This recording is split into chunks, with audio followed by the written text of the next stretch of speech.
بات بہت سیدھی اور صاف ہے کہ دنیا میں کسی بھی شخص سے جب آپ یہ معلوم کرنا چاہیں کہ وہ زندگی خوش ہو کر گزارنا چاہتا ہے یا تکلیف اور عذاب میں مبتلا رہ کر زندگی گزارنا چاہتا ہے، تو وہ ایک ہی بات کہے گا کہ میں زندگی خوش ہو کر گزارنا چاہتا ہوں۔ کوئی ایک آدمی بھی اس بات کا اقرار نہیں کرے گا کہ زندگی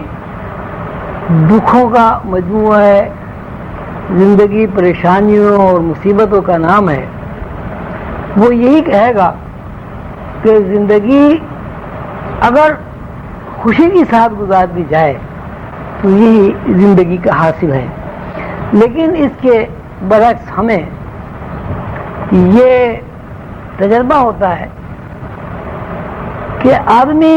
کہتا تو یہ ہے کہ وہ زندگی خوش ہو کر گزارنا چاہتا ہے، لیکن فی العمل وہ جو بھی کچھ کرتا ہے اس کے پیچھے سوائے پریشانی اور دکھ درد کے کچھ نہیں ہوتا۔ انسان کا شعور کچھ اس بنیاد پر تخلیق ہوا ہے، اللہ تعالیٰ کی طرف سے نہیں بلکہ آدم نے انسانی شعور کو اس طرح تخلیق کیا ہے کہ یہ شعور جو دنیا کی زندگی میں کام کر رہا ہے یہ ہر چیز کو الٹ دیکھتا ہے، ریورس دیکھتا ہے۔ اب چونکہ یہ شعور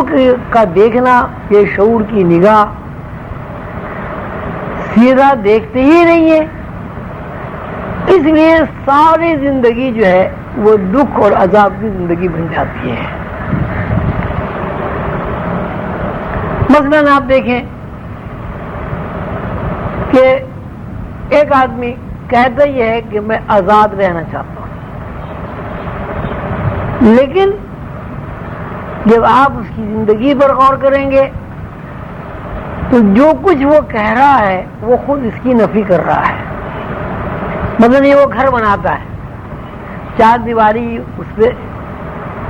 دیواری بناتا ہے، کھڑکیاں بناتا ہے، دروازے بناتا ہے، اس کے اوپر چھت ڈالتا ہے۔ اس حد تک تو ٹھیک ہے کہ چھت ڈالنے سے، دیواریں بنانے سے وہ دھوپ کی تپش سے محفوظ رہتا ہے، سردی کی ٹھنڈک سے محفوظ رہتا ہے، لیکن صورتحال یہ ہے کہ انسان اس وقت خود کو محفوظ سمجھتا ہے جب وہ دروازے کو بند کر کے صندوق کی طرح کمرے کو بنا لیتا ہے۔ اب کہتا وہ یہ کہ میں آزاد رہنا چاہتا ہوں، لیکن جتنا زیادہ مکان ایسا ہوگا کہ جس میں محدودیت ہو، اسی حساب سے وہ یہ کہتا ہے ایسا مکان بڑا محفوظ بنا ہوا ہے۔ اسی طرح آپ دیکھیں، یہ پہلے بھی کئی دفعہ باتوں میں تذکرہ ہوا ہے، جب یہ شہر کراچی ہے آپ کا، ہر انسان یہ کہتا ہے مجھے سکون کے ساتھ زندہ رہنا ہے، ایسی جگہ رہنا ہے کہ جہاں شور نہ ہو، جہاں غل نہ ہو،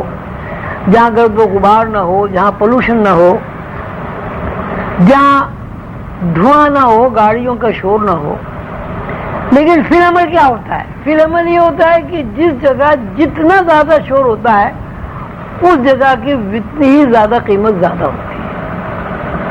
مثلا مین روڈ ہے آپ کا ناگن چرنگی کا، اب اس کے مین روڈ کے ادھر ادھر جو فلیٹ ہیں، جو دکانیں ہیں، ان کی قیمت اس سے کہیں زیادہ ہوگی جو 2-3 سڑک اندر جا کے مکانوں کی اور دکانوں کی ہے۔ کہتا وہ یہ ہے کہ مجھے سکون چاہیے، لیکن قیمت اس جگہ کی زیادہ لگا رہا ہے جہاں بے سکونی ہے۔ تو یہ انسان کے اندر جو شعور ہے، جو آدم کا تخلیق شدہ ہے، ایک تو اللہ کا بنایا ہوا شعور ہے۔ اللہ کا بنایا ہوا شعور جنت کا شعور تھا. آدم نے اللہ کے بنائے ہوئے شعور کو رد کر کے اپنی دانش میں ایک شعور بنایا، جس کو نافرمانی کا شعور بھی کہہ سکتے ہیں، جس کو محدودیت کا شعور بھی کہہ سکتے ہیں، جس کو قید و بند کا بھی شعور کہہ سکتے ہیں. وہ قید و بند کا شعور اس دنیا میں کام کرتا ہے، اور اس شعور کی کیفیت یہ ہے کہ وہ ہر قدم پر خود کو محتاج کرتا ہے، لیکن کہتا یہ ہے کہ مجھے آزاد رہنا ہے. ہر چیز میں زندگی کا آپ جتنا بھی تجزیہ کریں اس میں آپ کو یہی ایک بات نظر، مثلا آسائش و آرام کے سامان ہیں. آسائش و آرام کے سامان سے ظاہر آدمی کو خوشی ہونی چاہیے، لیکن وہ جتنے آسائش و آرام کا سامان زیادہ جمع ہوتا رہتا ہے،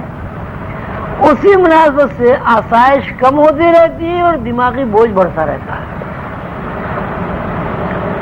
پھر یہ ایک صورت ہے، ویسے سائنس بھی اس بات کو کہتی ہے کہ انسان دراصل انسان کی جو زندگی وہ ایک لائف جس کو آپ کہتے ہیں وہ انرجی ہے. انسان کے اندر ایک انرجی ہے، وہ جلتی رہتی ہے، اور انسان چلتا رہتا ہے، پھرتا رہتا ہے، حرکت کرتا رہتا ہے. اس کو کیلوریز بھی کہا جاتا ہے. انسان کے اندر وہ اس انرجی سے کیلوریز بنتی ہے، اور آدمی ان کیلوریز کو خرچ کرتا رہتا ہے. صورت یہ ہے کہ ایک کمرہ ہے آپ کے پاس، اس کمرے میں ایک آپ کی چارپائی ہے، ایک بستر ہے، ایک چھوٹی موٹی میز ہے پانی رکھنے کے لیے، جگ رکھنے کے لیے. اب جب آپ اس کمرے میں رہتے ہیں تو اس کمرے کا ماحول بھی کھلا ہوا ہوگا، ہوا بھی اس میں زیادہ ہوگی، روشنی بھی اس میں زیادہ ہوگی. اس کے علاوہ آپ کی جو انرجی ہے، جو کیلوریز بنا رہی ہے، وہ کیلوریز بھی کم خرچ ہوں گی. صورت یہ ہے کہ جب آپ کسی چیز کو دیکھتے ہیں اور دیکھنے کے بعد اس کا عکس آپ کے دماغ پر منتقل ہو جاتا ہے، اور اس عکس کو منتقل ہونے کے بعد آپ اس کے اندر معنی پہناتے ہیں، اسی حساب سے ایک کیلوریز خرچ ہوتی ہے. مثلا میں بیٹھا ہوں، آپ یہاں 10 آدمی بیٹھے ہوئے ہیں، ان 20 آدمیوں کو دیکھنے کے لیے مجھے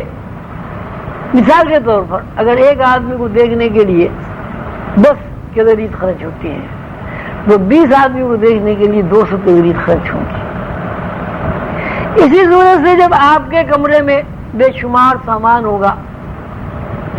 پنکھا ہوگا، ڈبل بیڈ ہوگا، ریڈیو ہوگا، ٹی وی ہوگا، الماری ہوگی، پردے ہوں گے، کیا صورت ہوگی کہ اگر ایک